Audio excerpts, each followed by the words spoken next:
Alright, so ito yung antay natin. Yan, itong dalawa. Okay, tara. Tara. Sunod lang kayo sa akin. So ayan, mayroon kasing humabol na tropa para sumabay sa atin. Kami ay patungong Mindis, Cavite para support sa seminar ng MCAPS na kung saan ay mayroong schedule tayo ngayon doon para sa mga aspirant ng MCAPS para maging member. So ayan, dito tayo, no? Ito ay request ng ating isang viewer na gusto niyang makita yung daan dito. Alright, so ito, diretso lang tayo. Donggalo po ito, yung lugar na ito, no? So Marina, Donggalo, yan, diretso lang tayo dito. Ayan, patungong Parañaque, Las Piñas. Ayan, nakalagay dyan, straight ahead, no? Use this road. Ayan, alright. So diretso tayo. Right. Medyo wala nang ano dito, wala nang mga bahay-bahay, sakyan, wala na. Dahil dito ay gilid na ng dagat. Gilid na ng dagat itong dadaanan natin.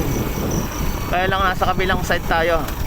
Right, ito. Yan. So kakaliwa tayo dito. Siyempre wala nang didiretsuhan kasi dagat na yan. Actually ilog, no? Ilog yan.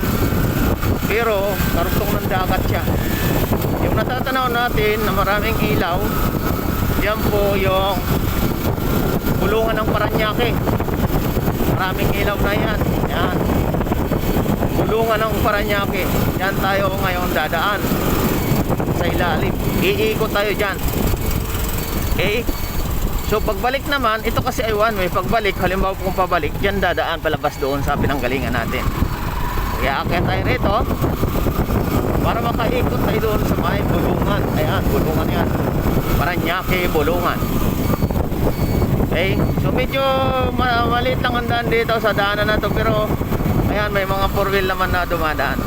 Yung natatanaw natin sa kaliwa, yan yung Cavitex.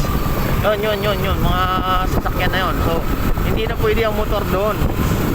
So ngayon, dito lang tayo sa service road. Pagkos ikot tayo para makapunta lang tayo doon sa kabilang side na yan. Nasa kabilang side kasi yung dapat na daan natin.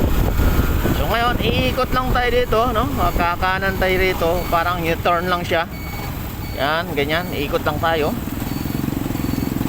Okay, so pagdating dito, medyo may pagkadulas lang ng kaunti dahil ito ay palingkingan na kung saan ito yung bulungan. Yan, bulungan, no?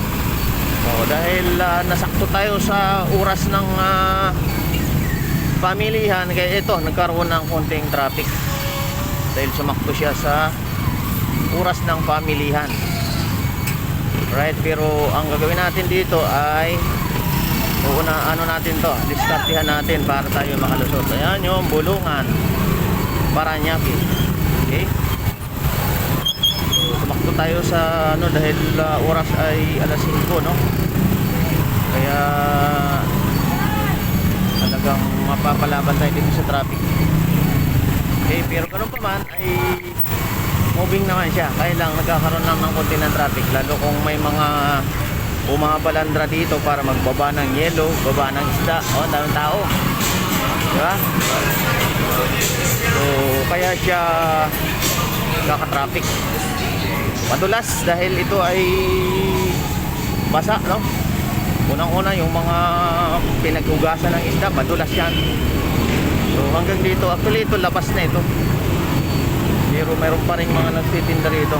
Nandito nung mga nakaparada yung mga service nung mga namimili. O yan, nagsiksikan na sila, di ba? So yun yung bulungan ng Parañaque.